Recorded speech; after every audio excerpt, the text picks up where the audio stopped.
pastor Levi, meu amado irmão, querido, amém?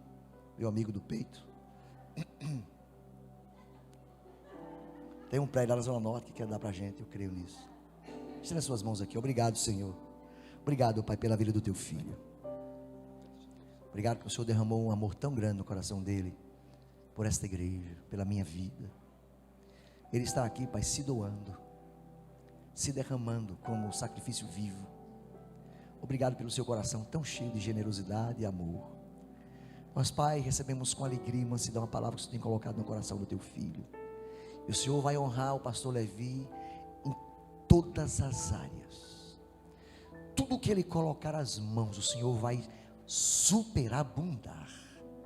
Creio em todas as áreas, na sua casa, família, ministério, negócios, Pai, para a tua glória. O Senhor é aquele que honra, o Senhor é aquele que estabelece, o Senhor é aquele que multiplica. É assim que eu creio, Pai, no nome santo de Jesus. Amém, amém. Deus abençoe. Obrigado.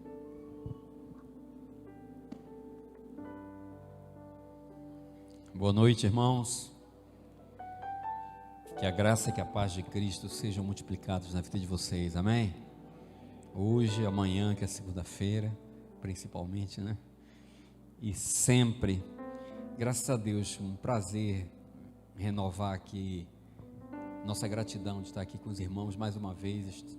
Estivemos agora de 5 horas, e como eu falei com os irmãos das 5 horas aqui, a gente estava conversando, e eu estava dizendo, como é bom quando a gente consegue promover encontros, né? Eu acredito nisso. Eu estava falando agora e repito, pelo que eu já vivi nesse tempo que a gente está aqui, que a gente venha para cá realmente se encontrar, que não seja reuniões, né? Que não sejam apenas aglomerados de pessoas, mas encontrar. E eu realmente encontrei amigos aqui, fiquei feliz, encontrei o Firmino, né? Paulo aqui, um grande amigo de longas datas, encontrei Elson, que estava ali também. Tudo gente boa do coração, os outros irmãos que vieram falar com a gente, conversar e contar umas histórias. Então, irmãos, igreja é para isso. Eu creio que o nosso encontro é para isso. Não tenho muita expectativa além disso. A gente já passa um tempo tão corrido na semana, não é isso? Corre para cá, espera ali, formalidade aqui, acolá. Eu creio que a gente deve ser bem verdadeiro, deve ser bem transparente, e deveria ter ainda uma modificação na liturgia para que a gente tivesse um tempo realmente para conversar, para jogar conversa fora, para bater papo, porque às vezes a gente vem, né? Aí quando chega na igreja não pode conversar, não pode falar com outro, acabou, e aí a igreja, né? E depois termina todo mundo correndo. Mas eu creio nisso, eu creio que Deus tem preparado encontros, né? Como já foi falado aqui, Jesus veio promover esses encontros, e eu só creio, eu acredito nisso, que se nós não viemos aqui para isso, nós estamos talvez no lugar errado, creio eu.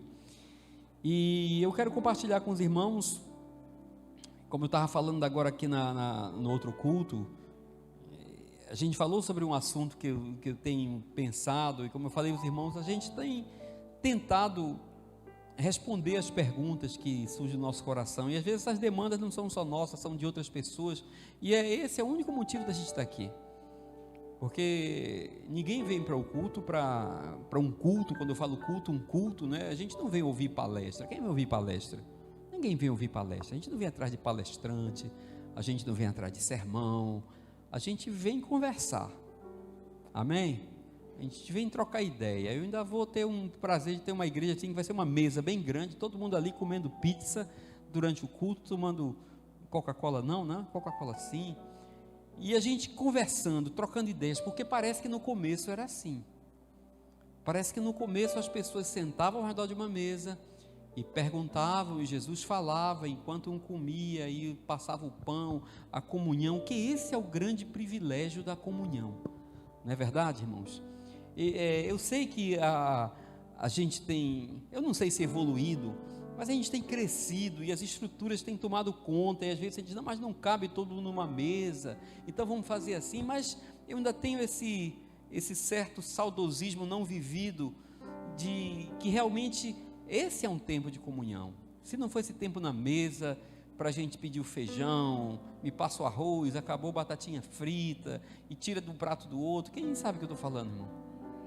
Não é isso que gera liga numa família, não é isso que gera liga num relacionamento, é isso que faz com que as coisas realmente se entranhem, e Jesus nos ensinou muito isso. Por isso que a palavra de Deus fala, lá em Atos, diz que 3 fundamentos eram assim, bem presentes na vida dos apóstolos da igreja primitiva.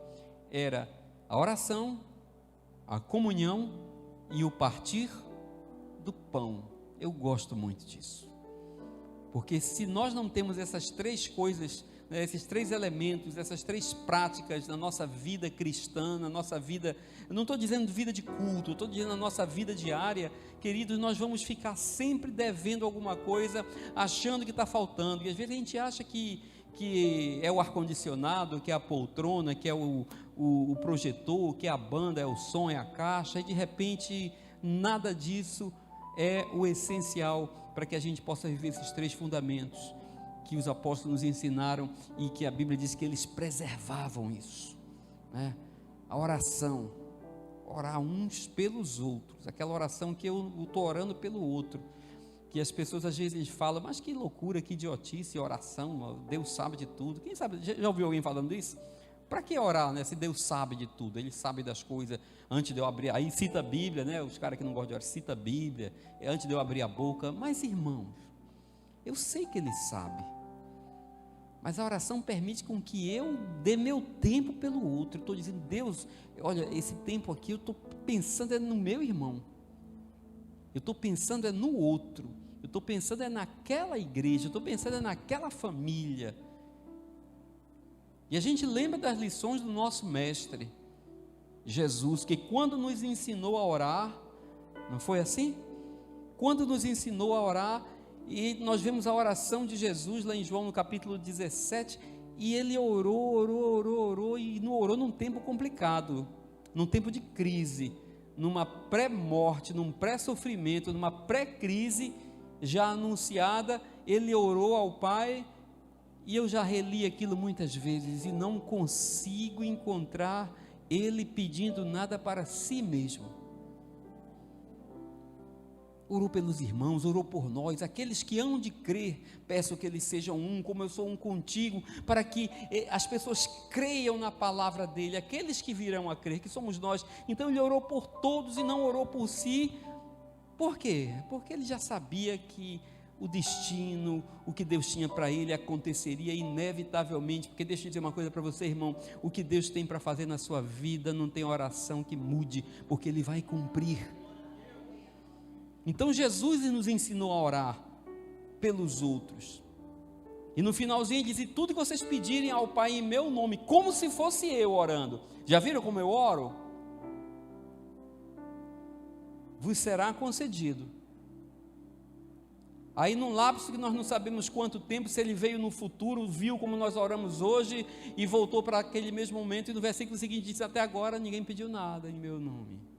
E a gente diz, como não pedimos nada em meu nome, se toda oração que eu faço eu coloco um carimbo lá em nome de Jesus, para garantir que o negócio funcione.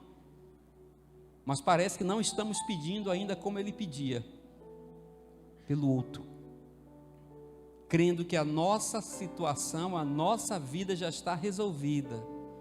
É para isso que a gente ora, irmão. O convicto, o salvo, o que tem convicção da sua salvação, do seu destino, selado por Deus, ele está resolvido. Ele ora pelo outro. Então isso gera comunhão. Tentar saber como o outro está, para que eu venha interferir por ele, para que eu venha orar por ele, para que eu venha me colocar por ele, para que eu venha apresentá-lo a Deus, entendendo que a minha solução, a minha situação está resolvida. Deus, eu venho aqui, mas não é por mim não, viu? É pelo irmão Paulo, é pela família de João, é pela família de Maria, é por aquela igreja, é por aquela missão, é por aquele trabalho. Então isso gera a liga que a igreja precisa, a oração, a comunhão e o partir do pão. Amém? Compartilhar, entender que o que nós temos não é propriamente nosso, que o que nós temos foi Deus que nos deu. Então sempre, antes de de fazer, até por uma questão de educação. Eu estou aqui convidado, o local não é meu, eu não sou dono de nada, isso aqui eu não comprei. Eu posso usar isso aqui? Eu posso tomar essa água? Não é assim que a gente faz por educação? Então que sejamos educados também em relação àquilo que Deus tem nos dado. Senhor, disse que você me deu esse mês. Não foi Deus que deu, irmão? Amém? Disse que você me deu esse mês aqui, depois de trabalho, depois de um tempo e tal. O que é que eu posso usar? Como é que eu posso usar? Como é que você quer que eu faça? O que é que você quer que eu faça com isso? Já pensaram nisso, irmão? Ou você acredita que isso é seu? Alguém já teve esse ledo engano aí, essa ilusão de que só porque tem um papel no cartório com seu nome, aquele negócio, aquele prédio é seu? Nós falamos agora há pouco no primeiro culto sobre amar a Deus. E eu não estava com a intenção, que eu queria continuar falando desse. Mas nós falamos sobre amar a Deus.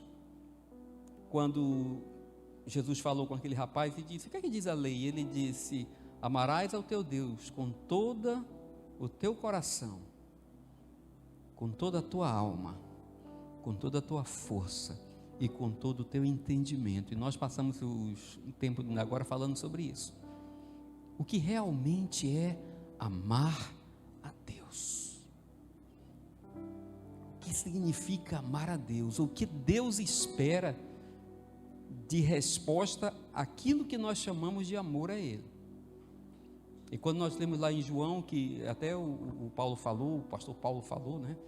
No outro culto lá, ele leu a partir de João capítulo 14, ele foi do 16, mas o 15 diz assim: quem é que ama a Deus? Quem ama a Deus é aquele que obedece os seus mandamentos. Então nós não expressamos amor a Deus cantando, nós não expressamos amor a Deus nos arrepiando, nos emocionando, ou cantando poesias, ouvindo ao culto. Nós expressamos o nosso amor a Deus obedecendo a Deus em todas as coisas, que eu não vou repetir, que quando ele falou ali, envolve todo o homem, todas as áreas do homem, da razão à emoção, das convicções do coração ao potencial de trabalho, à força, à execução, aos resultados. Então é disso que Deus fala quando Ele fala de amor. Deus não está esperando as suas lágrimas, as suas emoções, não. Ele está só esperando que você obedeça.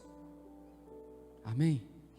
E dando continuidade a isso, eu quero compartilhar com os irmãos esse outro tema que eu acredito está um pouco banalizado, além do amor a Deus, muito poetizado, sim, mas um pouco banalizado em relação à sua natureza, que é a questão da glória de Deus, irmãos.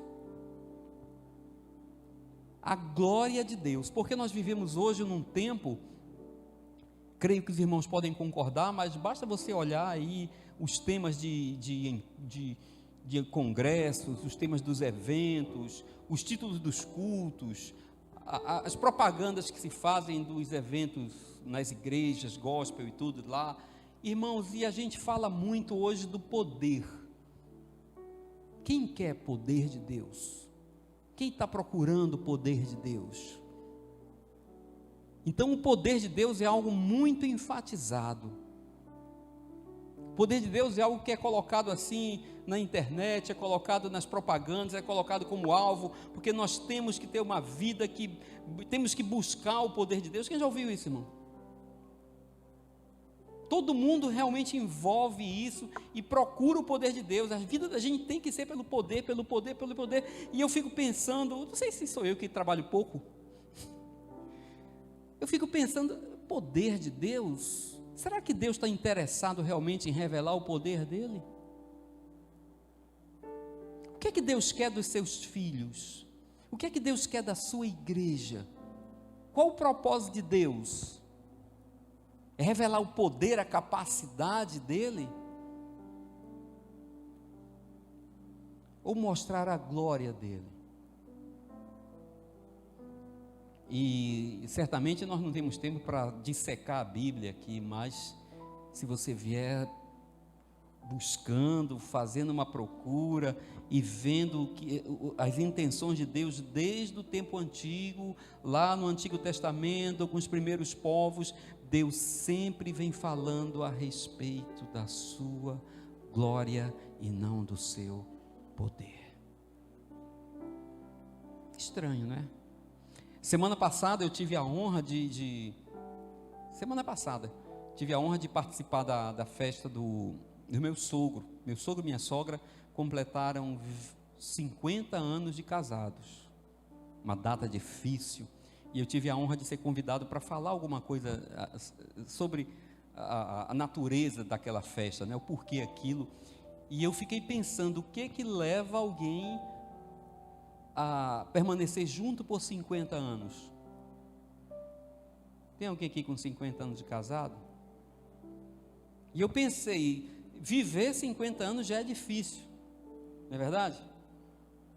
Conviver 50 anos é muito mais difícil. Conviver 50 anos com a mesma pessoa é mais difícil ainda. Então isso é um desafio assim heróico, coisa mesmo de super-homem. Mas eu fiquei pensando, o que mantém uma relação por 50 anos, falando do caso dos meus sogros, da minha família, o que mantém uma relação de 50 anos? Será a capacidade? Meu sogro e minha sogra, um casal saudável e tudo, mas avançando no tempo, se cuidando bem direitinho, mas todo mundo entendendo, avançando no tempo. O que mantém, será que é a capacidade? Porque eu tenho certeza que eles vêm perdendo capacidade, como nós vemos perdendo capacidade, nós vemos perdendo poder, não é verdade? A natureza, ela já deixa isso bem claro para a gente, que a gente, à medida que o tempo vai passando, nós vamos perdendo capacidade de realizar, capacidade de empreender, nós vamos perdendo poder. E o que é que fica, irmãos, se não o compromisso, a aliança, o pacto, a promessa, a confiança, a fé, de que esse é o plano de Deus? Então, quando eu falo nisso, eu venho entender o objetivo de Deus, com as pessoas, com o mundo, com nós, com a gente. Será que Deus tem interesse em mostrar o poder dele ou a sua glória? Então, quando a gente fala da glória de Deus, eu vou falar aqui sobre um dos 5 pilares da reforma, talvez, né? Quando diz só a Ele a glória, nós vamos entender, irmãos, que o que Deus está querendo, na verdade, não é mostrar a capacidade dele de realizar, a capacidade dele de fazer, porque isso não mantém uma relação, isso não mantém uma comunhão. Tem pessoas que não confessam a Deus, com pessoas que não fazem nada por Deus, que não estão nem aí, que não confessam o que a gente confessa, que não tem essa aliança e tudo, mas é indiscutível você perceber, ou você não perceber o poder de Deus, ou não? Por que nós estamos aqui? Independente de sermos crentes, salvos, cantar, orar, ler a Bíblia, nós estamos aqui, por quê, irmãos? O que sustenta o universo? Quem mantém as estrelas? O que faz essa terra? Não vou discutir se é plana ou se é redonda. Para mim já é um absurdo uma bola girando ou um plano flutuando. Enfim, nada responde isso se não for o poder de Deus. Então o poder de Deus é algo incontestável. O poder de Deus é algo inevitável para qualquer ímpio, para qualquer ignorante, para qualquer pessoa. Ele não consegue não perceber o poder de Deus que está na natureza, que está no dia, que está no sol, que está na vida, que nos mantém aqui, sem explicação. Um corpo que funciona quase que autonomamente aí, eletricidade misturada com água, aí não dá curto-circuito. O que é isso, irmão? É o poder de Deus. Então Deus não tem interesse em demonstrar o poder dele para ninguém, porque o poder dele já é muito visível, ou não? Quem pode contestar o poder de Deus? A natureza falando sozinha, Vamos virar esse rio para cá, a gente vira esse rio para cá, que a gente vai construir uma fábrica, uma cidade, um não sei o que, vamos virar o rio para cá, e vai, aí um dia o rio disse, eu vou voltar para lá, porque um dia eu ouvi a voz de um ser, que disse que era para eu andar por aqui, e tudo vem para cá, e não tem homem que resolva, montes se abalam, as coisas voltam ao normal, por causa do poder de Deus. Então Deus não está querendo trabalhar o poder dele, irmãos. Deus está querendo mostrar a glória dele. Deus está querendo mostrar a glória dele, a santidade dele de uma forma visível. Isso é a glória de Deus. Quem ele é, o objetivo de ter criado o homem, o objetivo de ter nos formado, foi com um objetivo só: revelar à humanidade quem ele é. E quem é Deus? Senão a sua glória de forma visível nessa terra. Eu quero convidar os irmãos a abrir a Bíblia.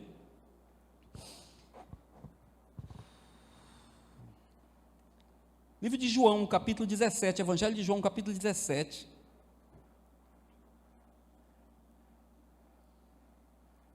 Que aqui fala, onde basicamente começou isso tudo. Porque para Deus se revelar, para que ele pudesse ser visto, e essa é a intenção de Deus com o homem, tá? Isso foi inaugurado na criação, com a obra de Deus quando nos criou. Você crê nisso? Eu estou partindo do princípio que a gente crê nisso, amém? Não vou discutir aqui outras correntes, estou aqui com a Bíblia na mão, então o meu negócio hoje é a Bíblia, tá certo? Então, a inauguração da glória de Deus na terra foi na criação, quando Deus criou o homem, formou aquela coisa maravilhosa que somos nós, obra das suas mãos. Tudo ele deu uma ordem e se cumpriu. Quando foi a vez do homem, ele formou, teve o cuidado de formar e disse: façamos o homem segundo a nossa imagem, segundo a nossa semelhança, para que esse homem venha a ser a nossa revelação, para que esse homem venha expressar ao mundo quem nós somos. Então ali foi a inauguração. Mas quando nós lemos aqui em João capítulo 17, versículo 5, diz assim: e agora glorifica-me, ó Pai, contigo mesmo, Jesus falando, com a glória que eu tive junto a ti, antes que houvesse o mundo. Então, se a inauguração aconteceu na criação, a glória de Deus já existia muito antes do mundo, e essa glória foi passada para quem? Para o Filho. O Filho foi glorificado, amém, irmãos? Então por que eu estou falando isso? Eu estou falando isso para que a gente possa entender o que Deus tem através da sua glória na nossa vida, porque nós temos aqui várias referências. Quando a glória de Deus se encher a terra como as águas cobrem o mar, quem já ouviu essa profecia? Isso vai se cumprir? E o que é que você espera disso, irmão? Se você acredita que essa profecia vai se cumprir, que Deus disse que um dia a sua glória cobriria a terra da mesma maneira que as águas cobrem o mar, o que é que você espera ver? Nunca pensaram nisso? Porque se ele disse que vai cobrir a terra e fez assim um exemplo, então vai acontecer alguma coisa. E o que será isso? Vai ser visível ou invisível? Eu trabalho pouco. Vocês estão entendendo, queridos? Então tem algo que Deus quer revelar de forma visível nessa terra. E isso é a sua glória. E o que é que nós entendemos da glória de Deus? O que é a glória de Deus para você? Hein, irmãos? Quando ele diz assim, criados para a sua glória, nós fomos criados para o louvor da sua glória. Quando lá no Salmo 96 ele diz, anunciem a sua glória. Quando Ezequiel ele diz, eu exibirei a minha glória. Quando Isaías 66 ele diz assim, eu vou fazer com que os povos proclamem a minha glória. Vocês nunca pensaram em executar isso, não? Vocês nunca pensaram em se inserir nesse contexto, de ser um anunciador da glória de Deus, de ser um proclamador da glória de Deus, de ser a expressão da glória de Deus? Não, irmãos. Então você acha que essa palavra aqui é para quem? senão para a sua igreja. Então, como eu posso glorificar a Deus? Vamos chegar agora num nível assim mais gospel, né? Como eu posso glorificar a Deus, irmãos? Eu acredito que isso é um ponto relevante para a igreja, porque eu já escutei muita gente, eu sou um cara que vou completar 54 anos, já vivi mais de meio século, tenho a obrigação de ter uma certa convicção do que eu falo, né? E eu fui nascido e criado nesse meio, então eu já escutei de tudo. E quando a gente vê alguém dizer assim, vamos glorificar a Deus, irmão, o que é que você está preparado para fazer? Irmão? A gente está aqui para conversar, ou é uma palestra? Se eu disser Igreja Lagoinha de Natal, vamos agora glorificar a Deus, você se prepara para fazer o que, irmão?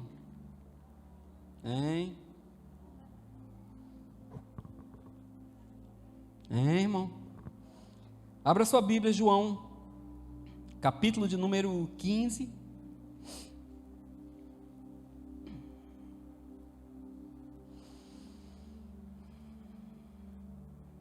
Quando nós falamos em glorificar a Deus, quando Paulo escreveu aos Colossenses dizendo, Cristo em vós é a esperança da glória, ele estava dizendo que a presença de Cristo em nós dá esperança para que a glória seja revelada ao homem, para que a glória seja revelada ao mundo. Quando Paulo escreveu aos Colossenses, ainda no capítulo 1, que ele falou sobre Cristo, que Cristo? Esse Cristo que ele disse que habitaria em nós, ele disse, porque Cristo é a revelação visível do Deus invisível, e nele consiste em todas as coisas. Então Cristo veio para tornar visível quem Deus é. Cristo veio para apresentar ao mundo quem Deus é. Vocês estão entendendo, irmão? Porque Deus não tinha intenção, não tinha interesse. Por quê? Não sei, ele é Deus, não tem um direito de estar questionando as ideias dele. Eu levanto as mãos para cima e fico assim muito feliz e grato por ser um eleito escolhido para participar de tudo isso, mas eu não fico questionando as ideias dele. Então ele não teve interesse em ficar oculto na eternidade, ele não teve interesse. Então ele criou o homem e trouxe um homem para cá, que foi Cristo, e esse homem foi a revelação visível de Deus, e a partir desse homem nós poderíamos revelar Deus também. Por isso Paulo falou, Cristo em vocês é a esperança da glória de Deus ser revelada ao mundo. Como o mundo vai ver Deus, como o mundo vai conhecer Deus, como o mundo vai saber quem Deus é, como o mundo vai ter ideia de quem é o Criador, é através de quê, queridos? Através de nós. Amém? Então é através de nós. Paulo escreveu aos Romanos dizendo assim, aqueles que ele justificou, esses também ele glorificou. Glorificou como? Da mesma maneira que ele glorificou o Filho antes da fundação do mundo, ou não? Quem foi justificado? Aleluia, justiça de Deus, fé, Mas ele, além de nos justificar, ele também nos glorificou, ele nos deu capacidade de expressar a sua glória. Deus não nos empoderou, estão entendendo, irmãos? Eu não encontrei, Deus não nos empoderou, ele nos glorificou. Então nós temos sim uma tarefa de glorificar a Deus. Então aqui, quando a gente fala de glorificar a Deus, a gente está falando de quê, queridos? De manifestar aquilo que Deus realmente é, de forma visível, de forma clara, para que todo ignorante, para que todo tapadinho consiga entender quem Deus é. Amém? Então, se eu convocasse a Igreja Batista da Lagoinha para um tempo de glorificação a Deus, vamos glorificar a Deus, o que é que você entende, irmão? Você vai se preparar para o que nesse momento? Dizer glória, glória, glória, glória, glória, ao sinal de 3, 2, 1. Quando é que a igreja do Senhor Jesus vai glorificar a Deus em Natal, irmãos? Esse final de semana maravilhoso, acontecendo um evento estupidamente bom, visível, relevante, 3 cidades, São Paulo, Brasília, né? o descende. Isso é maravilhoso. Milhares de pessoas enchendo 3 ginásios, isso é inédito. Amém? Quando é que Deus é glorificado? Quando essas, 3 ginásios dá quantas pessoas? 200 mil pessoas, mais ou menos? Né? Umas 150 mil pessoas. Quando é que Deus é glorificado no Brasil? Quando 150 mil pessoas se reúnem para cantar, para louvar, para levantar as mãos, para dizer glória, glória, glória. É aí que Deus é glorificado, irmão. Quando o Natal se juntar no Machadinho, que não tem mais, no Arena das Dunas, quando toda a igreja de Natal, 80 mil pessoas, se juntarem para fazer uma marcha e ficar gritando glória, glória, glória, Natal é do Senhor Jesus, é assim que Deus é glorificado, irmão. Nós estamos glorificando a Deus.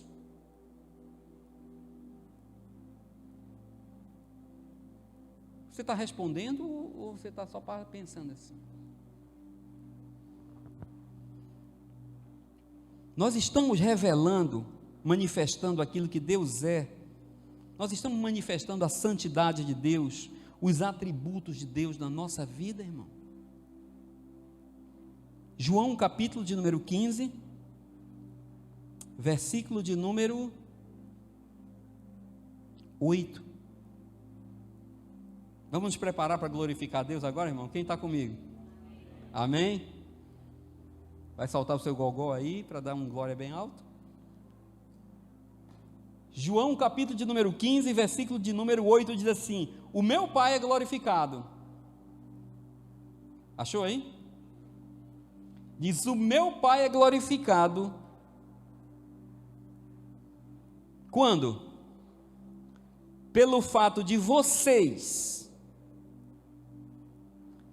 O meu Pai é glorificado pelo fato de vocês, de nós, da igreja, da congregação, não interessa o nome da denominação, quando a igreja de Jesus Cristo, aquela que foi arrancada das garras do inferno, aquela que rompeu as barreiras, aquela que rompeu as cadeias, aquela que rompeu os portais do inferno e continua rompendo até hoje. Quando eu, irmão, quando você, pelo fato de vocês darem frutos.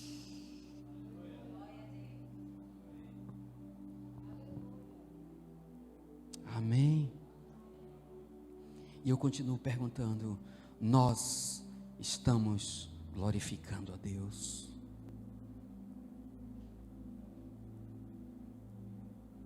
Ou nós estamos nos reunindo, nos encontrando em finais de semana para cantar, para se arrepiar, para dizer glória, glória, glória, glorifique a Deus em nome de Jesus e dê mais glória para Ele e tal, isso muitas vezes só para alimentar o ego do pregador que quer um tipo de aceitação, mas a pergunta é: a igreja está dando frutos? Nós estamos frutificando? Quem se aproxima de mim está vendo Deus, os atributos de Deus, a santidade de Deus, a justiça de Deus, a verdade de Deus, a graça de Deus. Nós temos sido graciosos com os nossos amigos, com os nossos pais, com os nossos filhos. Tem que começar dentro de casa, com o cachorro. O cachorro da nossa casa está tendo uma ideia do que é ser tratado pelo seu Criador através da sua mão. Os seus filhos têm ideia de quem é Deus através da sua vida, pai, através da sua vida, mãe. A primeira noção de Deus que os filhos têm que ter, tem que ser através de nós. Eu lembro quando a minha filha número 1 nasceu, há 18 anos atrás, literalmente a minha carne tremeu. Eu era casado há 10 anos, Paulinho entende a nossa história, né? E a gente vivia vida de namorado, eu e minha esposa, casado, sem filhos. Eu não fazia supermercado, não fazia nada, chegava, trabalhava, vamos viajar, vamos para cá. Vida de namorado, vivendo junto, sem filhos. Por um milagre de Deus, que é outra história, minha filha número 1 nasceu. E no dia do parto, eu lembro desse dia, eu estava em casa, ajeitando minhas coisas, as coisas lá que a minha mulher preparou, mudou a casa toda, e a minha carne tremia, que eu dizia, meu Deus, o que é que eu vou fazer a partir de agora? E quando a minha filha nasceu, bateu dentro de mim um testemunho grande, uma responsabilidade, dizendo assim, agora essa menina vai ter que entender quem é Deus através da sua vida. E eu entendi ali o que é a responsabilidade de glorificar a Deus. E ela é um caso. As pessoas que trabalham comigo têm que ver Deus. O motorista do Uber que eu pego tem que ver Deus. O bombeiro que coloca gasolina no meu carro tem que ver Deus. O cara que me vende pão tem que ver Deus. O gerente do caixa tem que me ver Deus. A caixa do supermercado tem que ver Deus. O cara que vai me servir pizza tem que ver Deus. Quem está na frente tem que ver Deus. Porque se as pessoas não verem Deus na minha vida, Deus não será glorificado, independente de quantas mil glórias eu cante até ficar roxo e cair. Deus é glorificado pelo fruto dos seus filhos, expressando a sua natureza de forma visível nessa terra. Se não for assim, nada acontece. O mundo não se converterá a Deus por milagres, por pernas crescendo, por cego vendo. Isso é subproduto do Evangelho. Isso é para acontecer de forma natural, não é para ninguém pensar nisso, irmãos. Deus só usou o poder dele para chamar a atenção de ímpios.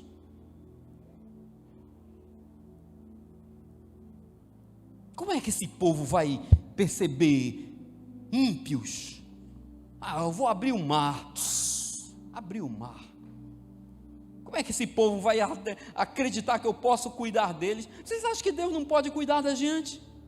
Você acha que o ser que nos criou de uma forma extraordinária, milagrosa pela sua palavra, eu não sei como que ele misturou cromossomo, não sei de nada disso, mas será que ele não podia jogar lá dentro uma usinazinha que me alimentasse sem precisar comer nada? Eu ia adorar isso, para manter o povo 50, 30 anos no deserto. O povo não acreditava nisso. Ele disse, então esse povo que não acredita em mim, um povo ímpio, eu vou ter que mostrar um pouquinho do meu poder para eles, porque poder para coisa, gente ímpia. E mandava vir as coisas acontecendo, era árvore caindo do céu, era pedra jogando, era tudo. Porque quem não tem relacionamento, só espera resultado.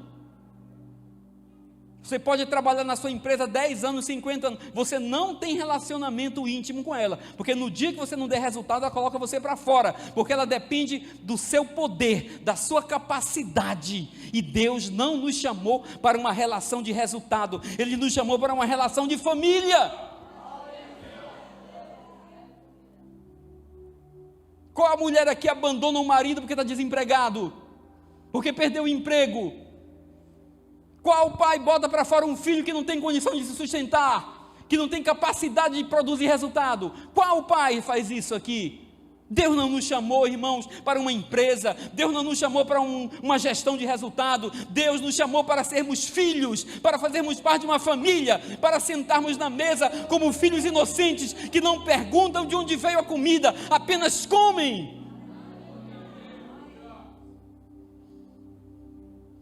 E quando sai de casa, chega na escola e diz, o meu pai é assim.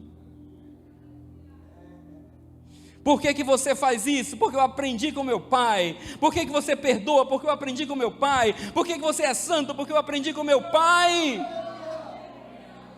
Essa é a santidade que Deus tem falado, essa é a ideia de Deus, isso é o que Deus tem, isso é o que Deus quer, isso é o que Deus espera, isso é o que vai acontecer, independente de você estar nesse grupo ou não, a glória de Deus será conhecida por toda a terra, por toda a terra.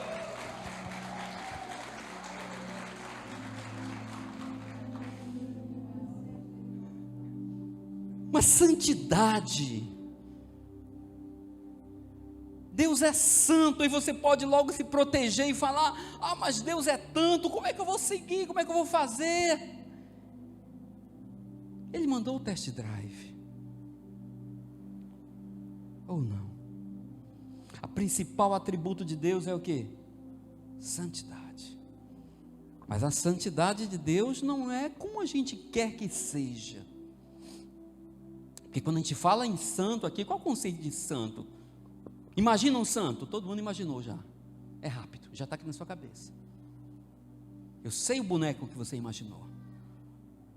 De repente um ser altivo, isolado, talvez não pise no chão, flutuando, limpo, bonito, cabelo penteado, intocável, que fala com eco, reverberação lá, essa coisa toda. Mas o santo que Deus mandou para a terra não era bem assim, ou não? O santo que Deus mandou para essa terra era um santo que, ao invés de se isolar, ele se misturava, andava junto. Você passava por ele, e se não tivesse uma boa percepção, passava direto, não dava nem parte do Senhor, porque nem cara de crente ele tinha. Não era convidado para pregar nas igrejas, nos templos, nas sinagogas, não, porque ele não usava nem aquela roupa, não tinha condição de usar roupa de crente, ainda não tinha comprado o kit gospel, não tinha camisa da instituição. Muito pelo contrário, quem usava a camisa da instituição na época eram os corruptos. E ele andava assim, a Bíblia diz que olhando para ele, não via nada. Mas Deus enviou um santo, que tinha a capacidade de se relacionar sem se contaminar. Isso é santidade. Ser santo no seu trabalho não é você se isolar das pessoas que trabalham, dos coleguinhas de trabalho. Não, irmão. Você será um antipático. Você será uma pessoa soberba. As pessoas não vão querer olhar para você e vão dizer assim: olha o crente, aquele cara que não fala com a gente, que não vem para a festinha, que não dá bom dia, que chega aqui, não fala com ninguém, se ajoelha, vai orar e lê a Bíblia. Essa é a imagem de Deus? Foi isso que Deus mandou para a terra? Deus mandou um santo que andava e comia com gente ruim, que chamou para trabalhar com ele uma equipe problemática, que eu não vou discutir o perfil psicológico de cada um deles, mas só era bronca, de sanguinário, a piromaníaco, tinha lá no meio, tinha tudo. O mais bonzinho que deitava no peito dele pediu autorização para queimar uma cidade inteira. Era peça boa, não era? E Jesus administrava tudo isso, sem se contaminar. Santidade, irmãos, manifestar quem Deus é nessa terra. Deus é glorificado na minha vida, Deus é glorificado na sua vida, quando você dá frutos, quando você gera discípulos. E esses discípulos não são para você, são para Ele. Quando você se empenha em gerar vida para Deus, mostrando às pessoas quem Deus é, você não está chamando gente para você. Eu sou discípulo de Paulo porque Paulo me evangelizou, eu sou discípulo. Irmãos, que loucura é essa? Eu estou andando com Levi porque Levi é um cara legal. Não, eu sou o pior da raça toda. Eu estou aqui naquele grupo lá dos 12 que Jesus escolheu, que era para ficar pertinho dele, porque se soltasse, tocava fogo no mundo. Estão entendendo, irmãos? Ele me chamou para perto. Eu tenho aprendido, me esforçado muito para glorificar a Deus. Onde eu trabalho, por onde eu ando, eu não anuncio quem sou. Nas minhas redes sociais não tem pastor de nada. Pastor não é meu nome, é uma vocação. Se as pessoas não perceberem isso em mim, eu sou uma propaganda enganosa. Se as pessoas não perceberem Deus em mim, eu sou uma propaganda enganosa. Coríntios capítulo 13. Se não houver amor, quem é amor? É Deus. O nosso discurso é sino batendo, é perturbando o vizinho, é perturbando a igreja, é perturbando todo canto, mas o que Deus está dizendo é que Ele é glorificado, que Ele tem a intenção de que a glória dEle seja vista por toda a terra. E isso vai acontecer quando eu e você, irmãos, decidirmos, entendermos que temos que glorificar a Deus, que temos que dar frutos, que temos que dar testemunhos, que temos que ser a revelação visível. Por isso somos chamados de cristãos. Não podemos deixar esse título como um título, mas sim como uma marca, como uma identidade vocacional, como os primeiros discípulos da Antioquia foram chamados assim, não porque se apresentaram, nós somos seguidores de Cristo, não, a Bíblia diz que é porque as pessoas perceberam que eles eram como o Cristo. Não precisaríamos ter placas, não precisaríamos de ter decalque, adesivo, não precisaríamos ter uma escola separada, não precisaríamos ter a escola dos crentes, o trabalho dos crentes. Não, isso está virando um sectarismo. Precisaríamos sim quebrar tudo isso, estar no meio das pessoas, porque é lá que nós vamos dar frutos, é lá que nós vamos influenciar, é lá que as pessoas precisam ver Deus.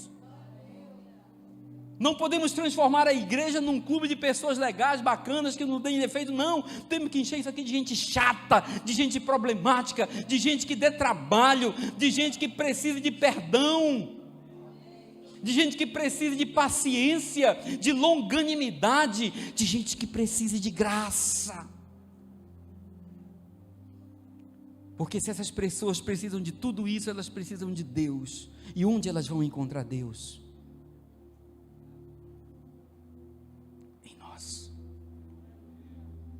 Em mim, para que Deus seja glorificado.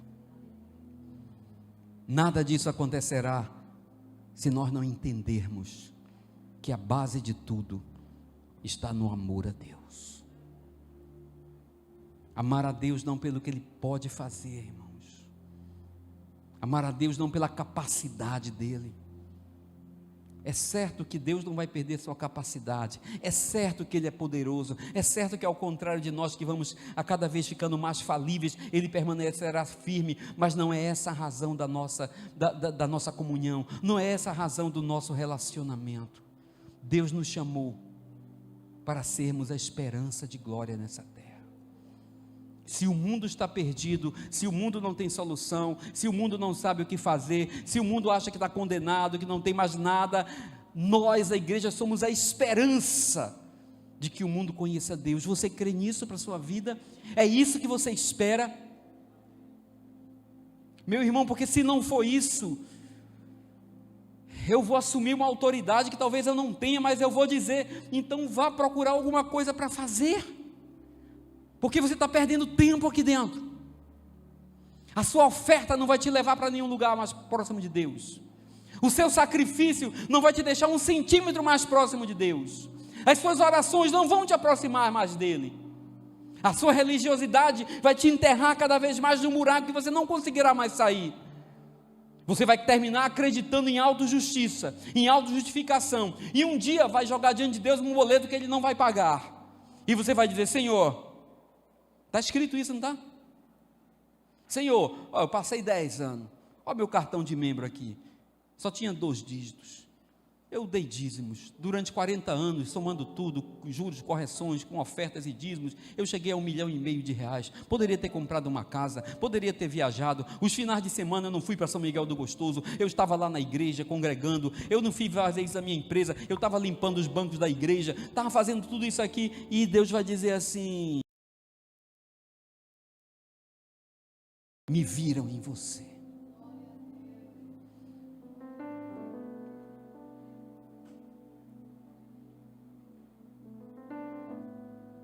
Porque ninguém está aqui para pintar banco de igreja, irmão. Deus não nos colocou nessa terra para estar cantando músicas em tons menores para arrepiar as pessoas. Deus nos colocou nessa terra para sermos a sua melhor revelação, para que o perdido encontre o caminho, para que o cego veja a luz, para que o sedento tenha o que beber, para que o faminto tenha o que comer, para que o desabrigado encontre abrigo, para aquele desesperado encontre paz, para o que vive em guerra encontre harmonia, para o desencantado da humanidade encontre razão para viver, para sentar, para comunhão, para o partir do pão, para termos com quem orar, para termos com quem nos preocupar, para termos com quem nós apresentarmos Deus. Para isso Ele nos colocou. Essa é a igreja, essa é a grande família de Deus. Deus não nos chamou para um clube, quando no seu concílio Ele disse: façamos o homem. Ele disse: vamos ampliar a família, e Ele estava muito bem. Então, se alguém te convidar para um momento de glorificação a Deus, disser assim: vamos glorificar a Deus, você começa a ver uma estratégia de frutificar. Você começa a pedir a Deus estratégia de Deus. Eu acho que o que eu estou fazendo não está dando resultado, porque não estão me vendo em Ti. Que a Tua graça seja revelada em minha vida. As orações de Paulo são terríveis para nós. Ele orava e dizia: Senhor, abre portas. Abre portas. Me dá oportunidade.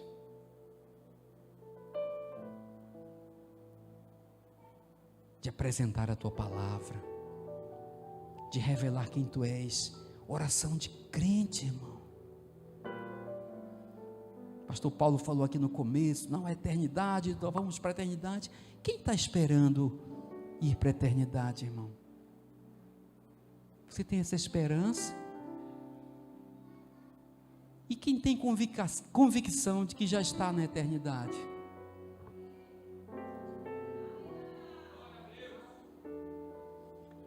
Para o Filho de Deus, irmãos, eternidade não é futuro, eternidade é presente. Eternidade já começou. Nós, como igreja, podemos experimentar um pouco daquilo que nunca mais acabará. Deus nos trouxe para a eternidade agora, quando nos apresentou o Filho, que é o Pai da eternidade. Então, se nós dissermos assim: porque na eternidade não haverá isso, não haverá choro, lá vai ser isso, vai ser o amor. Nós podemos experimentar o amor aqui, sim. Nós podemos experimentar o perdão, sim. Nós podemos experimentar a graça, sim. Tudo podemos experimentar aqui, sabendo que não acabará mais. Não podemos, irmãos, continuar nessa vida medíocre, de que as coisas vão acontecer, de que nós vamos para o céu, e de que quando chegar no céu, e de que quando Jesus voltar, e depois da vinda de Jesus. Não, irmãos, esquece isso. Isso é parte do processo. Isso vai acontecer inevitavelmente. Não estou negando, estou dizendo que o que Deus tem para nós já começou, o processo já foi disparado, o processo já começou. Jesus disse: você me glorificou antes que o mundo existisse, e eu vou ensiná-los a fazer neste mundo. Nós estamos aqui para viver a realidade de Deus eterna, neste tempo de agora, porque a eternidade já começou. Um dia, ela será plena. Amém? Um dia que não terá mais noite, aí será plena a eternidade. Perguntaram a Jesus assim, e disseram: Senhor, e o que é a eternidade? Ele disse: a eternidade, ele era muito simples nas perguntas complicadas. Ele disse: a eternidade consiste no pleno conhecimento de Deus. Amém? Então, à medida que nós formos conhecendo Deus, nós vamos invadindo a eternidade. Amém?